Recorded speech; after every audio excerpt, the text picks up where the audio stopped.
साथीहरु लासो फ्याफुला नमस्कार। फेरि म नयाँ अपडेटका साथ उपस्थित भएको छौँ। हजुरहरूलाई फेरि म अर्को नयाँ भिडियो अर्थात् जानकारीमूलक भिडियोहरू लिएर आएको छौँ। भिडियोलाई अन्तिमसम्म हेरेर साथ दिनुहोला, साथै लाइक कमेन्ट सेयर पनि गर्नुहोला। आज चाहिँ विशेष गरी हाजमा कम्पनी अर्थात् बिपी राजामा बनाउने प्लान अफिस अर्थात् हाकिमहरू जापानिज हाकिमहरू कहाँ कस्तो ठाउँमा बसिन्छ भन्ने सन्दर्भमा मैले भिडियो लिएर आएको छु। भिडियोलाई अन्तिमसम्म हेरेर साथ दिनुहोला, साथै लाइक कमेन्ट सेयर पनि गर्नुहोला भन्दै अब ढिला नगरिकन भिडियोतर्फ लागौँ। हवस् त भिडियोतर्फतिर हेरौँ। साथीहरू यो कहाँनिर हो भने हजुरहरूले देख्न सक्नुहुन्छ। यो चाहिँ बिपी राजा यात्रा गर्दै हुनुहुन्थ्यो भने यो चार्जिङ स्टेसन अर्थात् यो ज्योति विकास बैङ्क लिमिटेड भनेर ठुलो बोर्ड छ। यो कहाँनिर हो भने ठ्याक्कै काभ्रे र सिन्धुलीको सिमानाको गेट भन्दा मुनिको तपाईको फाँडमा हो। यो फाँडको केही माथितिर चाहिँ हाजमा कम्पनीको अफिस यहाँनिर बसिरहेको छ। यो अफिस यहाँनिर चाहिँ तपाईको यो भिडियो चाहिँ हजुरहरूलाई मैले पटक पटक दिएर आएको छु। भिडियो चाहिँ के कस्तो लाग्यो त्यो पनि सल्लाह सुझाव दिन नभुल्नुहोला। यो चाहिँ किन बनाएको हो भने तपाईको बिपी राजमार्ग, यो बिपी राजमार्ग हो भने यो बिपी राजमार्ग 2081-82ले छेद विच्छेद भएको थियो र उक्त बिपी राजमार्ग बनाउनका निमित्त यो अफिस बसेको हो।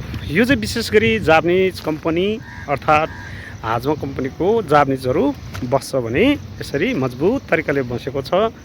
यसरी हेर्नुहोला बिपी राजमार्गको अहिलेको अवस्था एकदम नाजुक क्षीण अवस्थामा छ। यो पूर्वदेखि पश्चिम जोड्ने रोडको हालत यस्तो छ। लगभग तपाईको नेपाली कन्ट्र्याक्टरले भए तपाईको अलिकति लापरलुपुर जस्ताले बारेर बस्थ्यो होला भने यो चाहिँ जापानिजहरू एकदम यस्तो मजबुत तरिकाले देख्न सक्नुहुन्छ। भवनहरू पनि धेरै छ। यहाँनिर करिब 2-3 महिनाको हाराहारीमा भइसक्यो। हजुरहरूलाई मैले पहिलो भिडियो पनि हालेको थियो। यो 2-3 महिनाको हाराहारीमा पनि तपाईको बनिसकेको छैन। दर्शकबिनहरू यसै हो। यो हाजमा कम्पनीको यो भित्र चाहिँ छिर्नलाई हाम्रो अलटमेन्ट छैन भने यहाँ कस्तो छ मजबुत तरिकाले। यहाँ हेर्नुहोस् बार कम्पाउन्ड घेरिरहेको छ भने यहाँनिर ल हेर्नुहोस् यो फलामकोले बारेर बसिरहेको छ। यसरी ल कम्पाउन्ड घेर्नको लागि यसरी ल फलामको हाम्रो घरहरूलाई पनि यसरी दरो गरी मजबुत तरिकाले बनाउँदैन थियो भने उनीहरूको अफिसलाई पनि यस्तो मजबुत छ कि यसरी हेर्न सक्नुहुन्छ हजुरहरू कतिको मजबुत छ भनेर। किनभनेदेखि हजुरहरूले थाहा छँदैछ यो हाजमा कम्पनी जापानिजहरूको हाकिमहरू बस्ने बिपी राजमार्ग बनाउनको निमित्त यो बिपी राजमार्ग बनाउनको निमित्त यसरी बनाएको छ। यहाँनिर ल हेर्नुहोस् ड्रम पनि छ।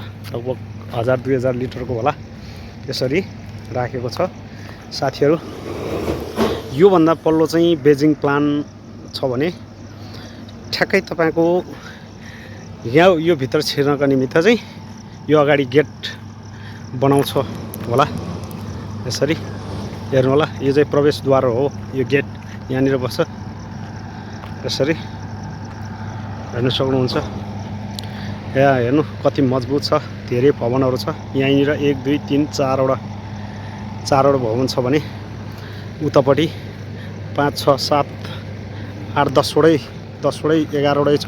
मैले पनि ठ्याक्कै A to Z चाहिँ थाहा छैन, मैले पनि गनेको छैन। त्यत्रो भिडियो बनाएको छु। हजुरहरू आफै गर्नु होला। किनभनेदेखि क्लियर रूपले ल हेर्नुहोस् अब यसरी मैले देखाएको छु भिडियोमा। भिडियोलाई अन्तिमसम्म हेरेर साथ दिनुहोला, साथै लाइक कमेन्ट सेयर पनि गर्नुहोला। किनभने हजुरहरूलाई मैले यस्तै बिपी राजमार्ग सम्बन्धी नयाँ अपडेट कुन कम्पनी र कहाँ छ के छ भन्ने भिडियोहरू लिएर पटक आउने छु र आएको छौँ।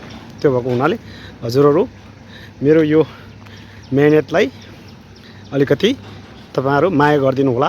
भिडियो हेरेर साथीहरू यसरी ल हेर्नुहोला कहाँनिर हो भने सर र तपाईहरुलाई यो चाहिँ थाहा छँदैछ। यो पिपलको बोर्ड देख्नु भएको छ। पिपलको बोर्ड नजिकै छ। यो हाजमा कम्पनीको अफिस। यसरी साथीहरू आजको भिडियो के कस्तो लाग्यो सल्लाह सुझाव सहित प्रतिक्रिया दिनु होला। साथै लाइक कमेन्ट सेयर पनि गर्नु होला, किनभनेदेखि हजुरहरूको एक कमेन्ट एक लाइक एक सेयरले गर्दा मलाई अर्को भिडियो ल्याउनलाई अलिकति मनोबल बढ्नेछ भन्दै आजको भिडियो हजुरहरूलाई यहीँ अन्त्य गर्न चाहन्छु। हस्त धन्यवाद। अर्को भिडियो हेर्दै गर्नु होला।